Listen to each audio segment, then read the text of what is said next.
Kembali dengan saya Ditya Firmansyah. Saya akan mempresentasikan tentang persamaan dasar akuntansi pertemuan keempat.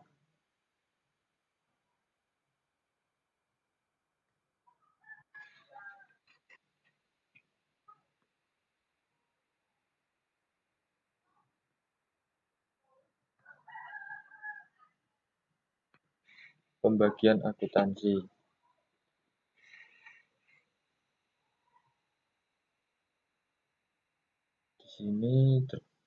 Pembagian akuntansi di sini akuntansi dibagi menjadi 3, yaitu akuntansi manajemen. Yang pertama di sini jelaskan akuntansi manajemen adalah cabang akuntansi yang menghasilkan laporan keuangan bagi pihak internal organisasi atau manajemen.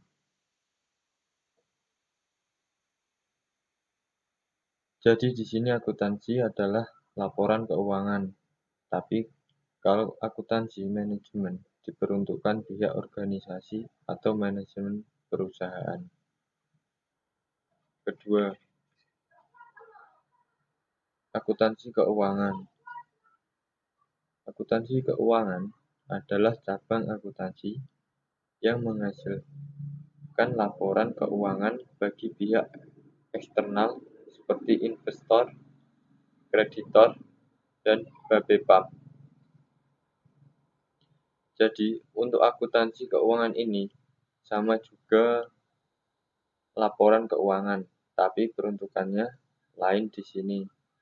Akuntansi keuangan peruntukannya oleh pihak eksternal, yaitu investor, kreditor, dan Bapepam. Yang ketiga, akuntansi pemerintah. Akuntansi pemerintah adalah cabang akuntansi yang memproses transaksi keuangan pemerintah yang menghasilkan laporan keuangan sebagai bentuk pertanggungjawaban pelaksanaan APBN atau APBD kepada rakyat melalui lembaga legislatif, serta untuk kepentingan pihak-pihak yang terkait. Kalau akuntansi pemerintah ini, dia bekerja menyusun laporan keuangan pemerintah. Di sini ada APBN level nasional dan APBD level daerah. Biasanya kalau akuntansi pemerintah ini sudah dirancang masuk suatu sistem dengan e-government. Next, siklus akuntansi. Yang pertama di sini ada bukti transaksi penjualan. Misal suatu perusahaan itu finalnya ketika perusahaan memproses suatu barang. Ketika perusahaan membeli bahan lalu diproses menjadi suatu produk dan produk itu dijual ke suatu konsumen. Menghasilkan suatu dokumen disebut dengan bukti transaksi atau nota. Dari nota ini masuklah jurnal. Jurnal ini digunakan untuk mengetahui pergerakan keuangan dari bulan ke bulan, mengetahui pergerakan keuangan 1 tahun atau 2 tahun atau seterusnya. Dari jurnal masuk ke buku besar. dari buku besar masuk ke neraca saldo, masuk ke jurnal penyesuaian, terus masuk jurnal penutup. Disusunlah berbentuk laporan keuangan final, digunakan untuk perusahaan atau digunakan untuk pihak eksternal investor, kreditor, digunakan lembaga pemerintahan. Konsep entitas terpisah. Perusahaan dianggap dengan pemiliknya. Contoh, ketika saya punya uang, itu adalah uang saya.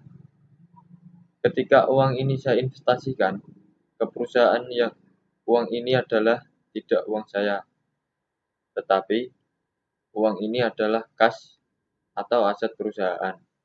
Konsep entitas. Contoh, di sini ada Eliza.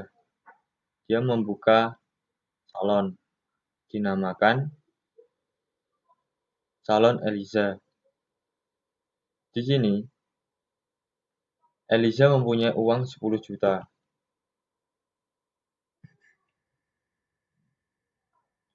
Uang Eliza 10 juta ini dimasukkan ke dalam Salon Eliza.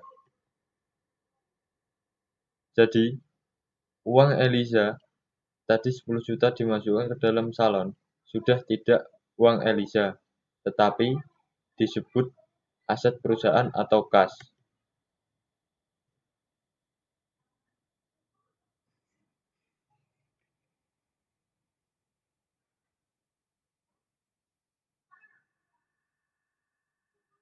Jadi, modal Eliza sebesar 10 juta. Harta salon 10 juta. Kepentingan Eliza 10 juta. Di sini,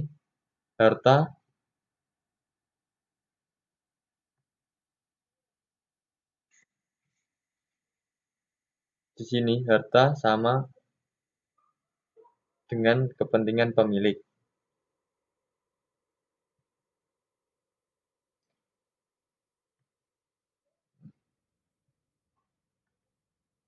Di sini muncul kreditor.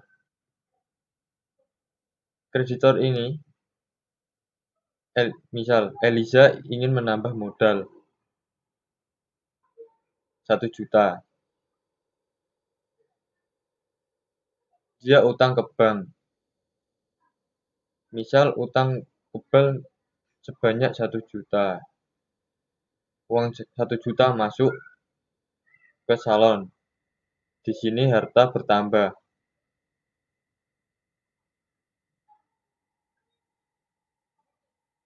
Kreditor harta di sini menjadi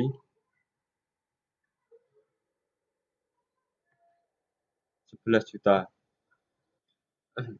Uang 1 juta masuk ke salon. Di sini harta bertambah. Dari kreditor, harta di sini menjadi 11 juta.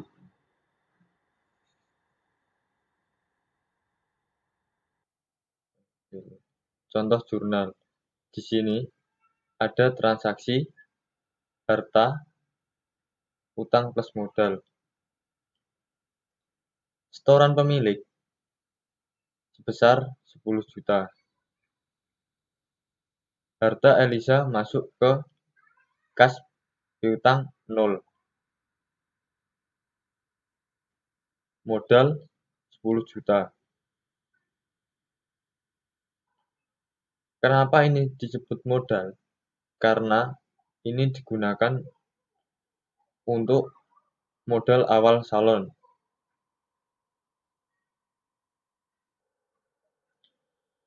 Di sini setoran pemilik ditulis 10 juta. Piutang 0, utang 0,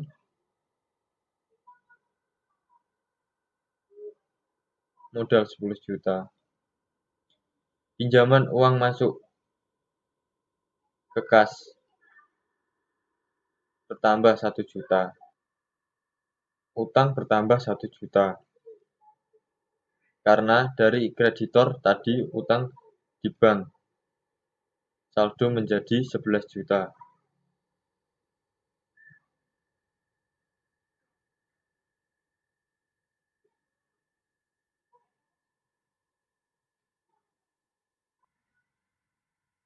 Salon Eliza menjual jasa 600.000. Dalam 1 bulan, otomatis kas di sini bertambah 600.000. Piutang 0, utang 0, modal bertambah 600.000.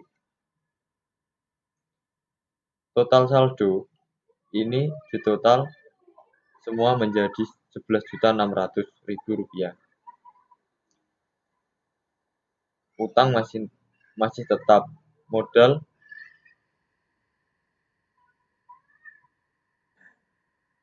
masih tetap. Terus Eliza jual jasa kredit 2 juta.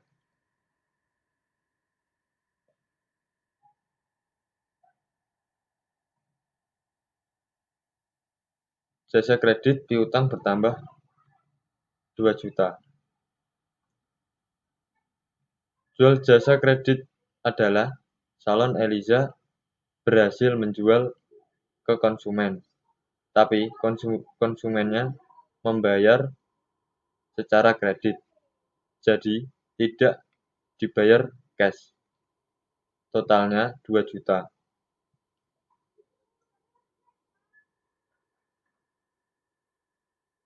Piutang ini bertambah 2 juta dan modal bertambah 2 juta. Kas masih 0.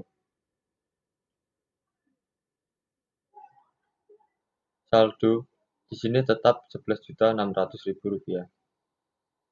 Piutang 2 juta. Utang masih tetap 1 juta. Untuk modal 12.600.000 rupiah. Salon Eliza membayar gaji karyawannya 100.000 rupiah. Kasnya berkurang 100.000 rupiah karena digunakan untuk membayar karyawan. Piutang masih 0. Utang 0, modal berkurang 100.000 rupiah. Saldo 11.500.000 rupiah. Yang lain masih tetap utang 1 juta.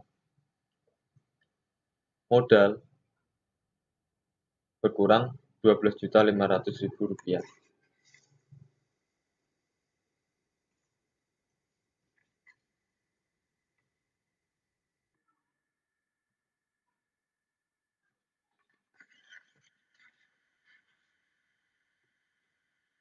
Pemilik menarik 200.000 rupiah. Misal, Eliza menarik untuk belanja pribadi, kas berkurang 200.000 rupiah.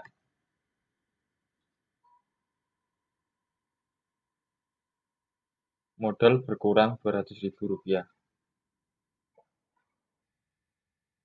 Yang lain masih tetap. Saldo total 11.300.000 rupiah. Piutang dan utang masih tetap. Balance.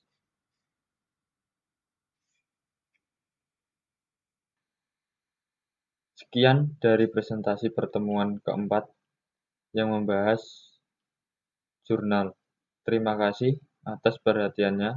Kurang lebih mohon maaf. Wassalamualaikum warahmatullahi wabarakatuh.